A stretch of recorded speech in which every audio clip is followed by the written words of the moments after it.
نبی علیہ السلام فرمائی اللہ تبارک و تعالی دې کس له د روجهدار عمره اجر ورکوي. هغه ټوله ورځ روجه نیولې ده او د ده په خوراک کې روجه ماته کړله، نو الله دا خوراک چې چا ورکړی دلم الله د روجهدار عمره اجر ورکوي. نو ته به وایي چې دله الله د هغه اجر ورکي، نو د هغه اجر څه شو؟ د دواړو جهانو سردار فرمایي الله تبارک و تعالی دل د روجهدار عمره اجر ورکی او بغیر د دینه چې الله د روجهدار د اجر نه هیڅ نه کمی. د روجهدار اجر پې الله نه کمی، روجهدار تم د روجی پورا اجر ورکی او د چا په مال چې ماته کړي نو اغلم د هغې روجهدار عمره اجر ورکی. دا د الله فضل دی. صحابه کرام رالل د دواړو جهانو سردار نه تپوس کوي د الله حبیبه مونږ کې هر یو کس د دې طاقت لرو چې سړي باندې روجه ماته کو هغله لکه د روجه ماتې روټۍ ورکو، خو غربت وي دومره اجر خو مونږ لرو نه. نبی کریم صلی الله علیه وسلم ورته وفرمایل وی دا چې دی دا په مړه ګېډه په خوراک نه ورکي الله دا اجر، دا په یو ګوټ اوبو باندې هم ورکي، دا په یو معمولی سیزم هغه ورکوي. نو ډیر بختور دي هغه خلک چې هغې په روجه کې د روجهدارو غور وکړي او ماښام روجهدار د هغې په مال باندې روجه ماته کي. نو نبی علیہ السلام وفرمیل چې دا د الله په یو ګوټ اوبو هم ورکوي. نو دا وس خو د هر چا کیږي، دا ګوټ اوبو، دا ګوټ شربت، دا کیلو کجوري، دا یو بوتل د شربت دا خو د هر چا وس کیږي. نو کوشش وکړو چې خپل اجر وي عمره الله د روجهدارو هغه اجر راکړي. نو به هر صورت دا میاشت چې دي دا ټولې په حساب سره دي. ما خلق الله ذلک الا بالحق، ندی پیدا کړي الله دا سیزونه الا بالحق مگر د حق د ظاهرولو دپاره. الله وی د انور او سپوږمۍ د هر څه مې دې دپاره پیدا کړي دي چې خلقو ته دا حق ظاهر شي چې الله واحد لا شریک دی او یو ذات شته چې دا نظام چلی. دی وجې نه علما وایي چې یو سړی د غر په سر کې و، د مخلوق کته خلق نو لیدلی، دا نظام نو لیدلی، نو دنه به الله د قیامت په ورځ تپوس کوي که نه؟ علما وی او کوي به ځکه وی که د خلق نو لیدلی، مسلمانان نو لیدلی، نو د انور او سپوږمۍ ته یې نه کتل چې دا داسې په ټیم راخاته او په ټیم پرېواته او دا نظام روانو، نو د دې ته نه کاته چې دا نظام چې داسې چلیږي نو د دې په شا به یو ذات وي دا نظام به چلی. نو لږ به خپل عقل هم استعمالی. یفصل الآیات لقوم یعلمون، په تفصیل سره بیانوي الله دلیلونه د هغې قوم دپاره چې هغه پوهیږي. نو دا ښه د پوهې دلایل دي که یو سړی پې پوهیږي چې نور او سپوږمۍ په شان غټ مخلوقي پیدا کړی دی. ان فی اختلاف اللیل والنهار، بېشکه پتلو راتلو د شپې او د ورځې کې او هغه څیزونه چې الله پیدا کړي دي په اسمانونو په ځمکه کې، دا هم دلیلونه دي د هغې قوم دپاره چې هغه یریږي د الله نه. اوس نور نعمتونه ذکر کوي، تلل راتلل د شپې او د ورځې، دا هم د الله لوی نعمت دی، یوه شپه او یوه ورځ.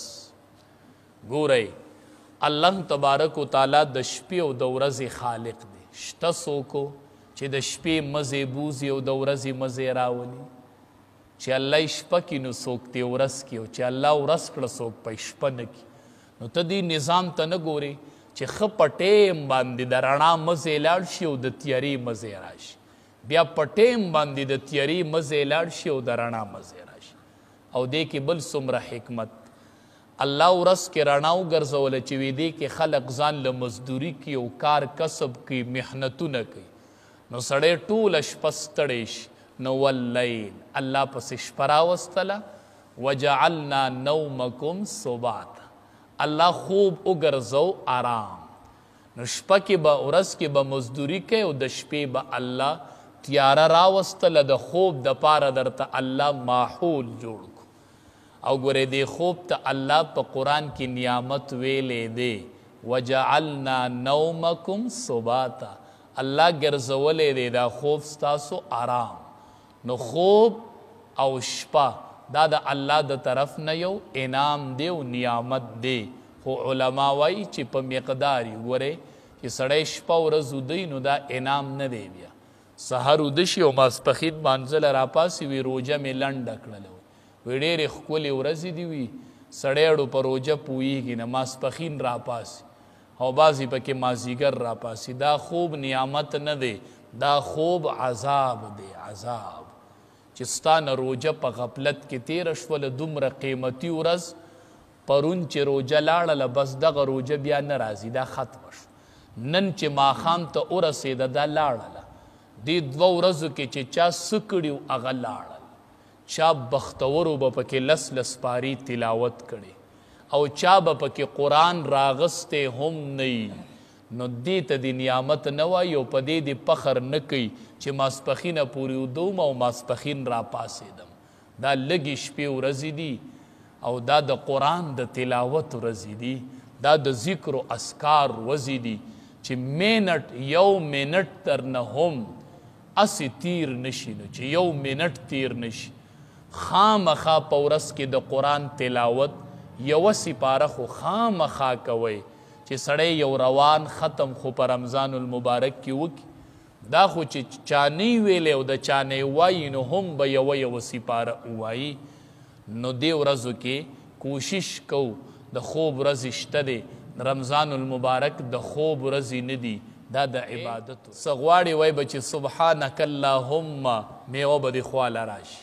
سبحانک اللهم علما وایي دا سبحانک اللهم نه دی دا د جنت تکیه کلام دی.